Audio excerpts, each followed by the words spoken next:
તો વાત કરીએ ગીર સોમનાથની તો ગીર સોમનાથના વેણેશ્વરમાં ડિમોલેશન કરવામાં આવ્યું, જ્યાં ગૌશાળા અને રામદેવ પીર મંદિરનું ડિમોલેશન કરવામાં આવ્યું છે। ગૌશાળાને દૂર કરવાની તંત્રની જાણ થતાં હોબાળો થયો, જ્યાં કોળી સમાજના આગેવાનો અને ગ્રામ લોકો ગૌશાળામાં ત્યારે ધંધા રોજગાર બંધ રાખી તંત્ર સામે વિરોધ નોંધાવ્યો। જિલ્લા કલેક્ટર સાથે કોળી સમાજના લોકોની બેઠક યોજાઈ। आज सखा रेलिगेशन सखा 1987 में वक्त अमारे मोरारजी बापा ने अमे रूबरू मळ्या था। देशना परम पूज्य पीएम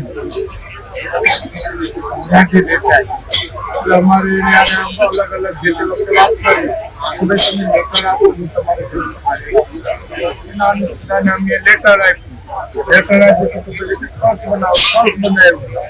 પછી એ લોકોએ જમીન 1994 માં વિપિનના લેટર ફાળવી દીધી। પછી અમે વારંવાર રજૂઆત કરી કે ભાઈ તમે ફાળવી દીધી તો તમે અમારે પૈસા ભરવાની નોટિસ આપો, જેથી કરીને અમે પૈસા ભરી અને બાંધકામ કરી અને નિરાધાર ગાયું એમાં સોમનાથ મેઇન રોડ ઉપર અમે બેઠા છે। ત્યાં વેણેશ્વરની જગ્યા છે, ત્યાં અંદાજે 1993 કે 94 માં સોમનાથ ટ્રસ્ટ દ્વારા કોળી સમાજને જગ્યા ફાળવવામાં આવેલી હતી વનરી માટે।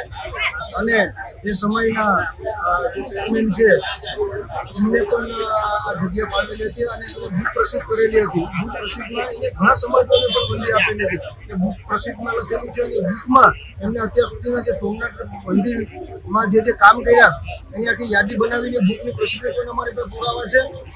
આ જગ્યા છે એ અંદાજિત 35 વર્ષથી કોળી સમાજ પાસે છે અને આ જગ્યા આપવા માટે એ સમયે 2 ટ્રસ્ટીઓની નિમણૂક કરવામાં આવી હતી। આ ટ્રસ્ટીની તમામ જિમ્મેદારી છે આગળની પ્રોસિજર કરવા માટે। એ ટ્રસ્ટીઓએ આ જગ્યા કે આ કોળી સમાજની વંડી માટે જગ્યા આપવામાં જે અમારા વડીલોને આપેલી હતી। એ પછી અહીંયા જે જગ્યા ઉપર છે